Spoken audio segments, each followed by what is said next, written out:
ब्राह्मण लोग कहते थे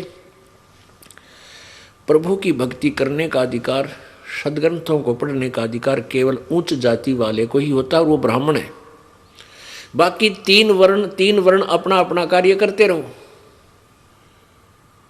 तो पुण्यात्माओं, परमात्मा ये बताना चाहते थे कबीर जी के परमेश्वर मेरे पाने के लिए, परमात्मा पाने के लिए मेरे की तरह, जैसे मैं गरीब हूं, क्योंकि प्रतिदिन जितना कपड़ा बुनते थे उसकी जो बुनाई आती थी उससे अपना गुजारा करते लीला कर रहे थे। परमात्मा ने, कबीर जी ने ये लीला की थी एक बिल्कुल गरीब व्यक्ति की, और अपना काम करते करते भक्ति करके ये रिहर्सल करके दिखाई थी, एक उदाहरण पेश किया था कि मेरे से गरीब तो कोई हो भी नहीं सकता, और मैंने भगवान पाया, यानी सह शरीर गए परमात्मा।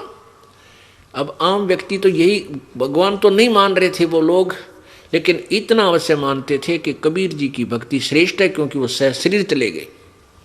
तो वो भक्ति जो करते थे, वो काम करते करते करते थे, ना घर छोड़ के गए, ना जंगल में गए, और ना ही ब्राह्मण कुल में जन्म था, एक जुलाहे कुल में जन्म, और फिर भी पार हो गए। तो परमात्मा ने ये सब भ्रमणा मिटानी थी कि भाई परमात्मा पाने के लिए मनुष्य शरीर हो और पूर्ण संत मिल जावे, और भक्ति डट के करना, श्रद्धा से नियम में रहना। कोई भी जाति हो, किसी मजहब का हो, गरीब हो चाहे अमीर, रंक हो चाहे राजा, मर्यादा में रह कर सारे पार हो सकते हैं। तो पुण्यात्माओं, ये सौभाग्य है आपका कि आज आपको परमात्मा ने मनुष्य शरीर दिया है, और इस दास को भेज दिया ये खजाना लेकर, ये तत्व ज्ञान रूपी खजाना आपके लिए खोल दिया प्रभु ने इस दास के द्वारा।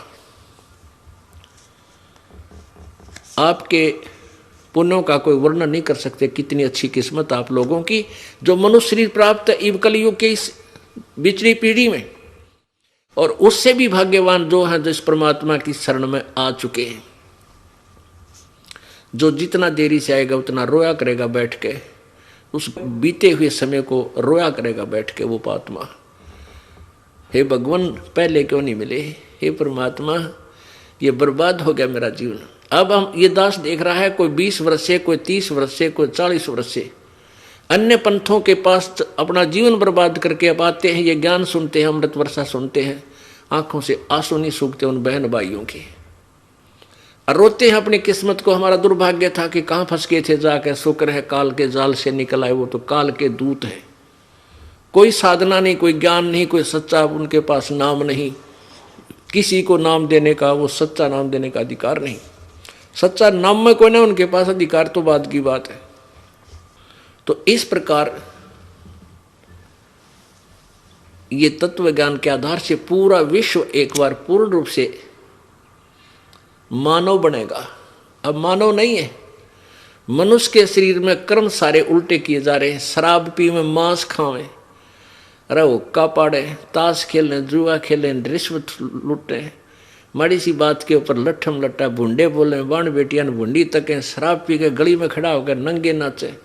बहन बेटियां भी डांस करती हैं, आदमी नाचे इन डीजे बजा के ब्याह शादियों में, कुछ खुशी हो जाए, अरे थारा गजब हो नाच जाइयो, सारे नाचे, बाप नाचे, बेटी नाचे, हर पता फेरने हो कि ये मनुष्य है, ये मनुष्यों के काम होया करे। कोई शर्म लाज कति खत्म कर दी। तो काल तो ये चाहता है कि ये कति डांगर बन जा और बेशर्म बेहया बन जा, भगवान से दूर हो जा, और कति नंगा तांडव काल का हो जा। परमात्मा दया करते हैं, मनुष्य को होश में लाते हैं। तू मानव है, अगर तेने ये बकवाद करनी है तो फिर पशु ही था। आजकल कैसे शरीर कपड़े धारण करने लगी हैं बहन बेटियां, एक कच्छे से मांडा इतना कपड़ा पहन ले बड़े बड़े शहरों में। उधर देखा हमने एयरपोर्ट के ऊपर विदेशियों का फैशन रहे, तरह गजब हुई। तो पुण्यात्माओं, हम मानवता से दूर चले गए।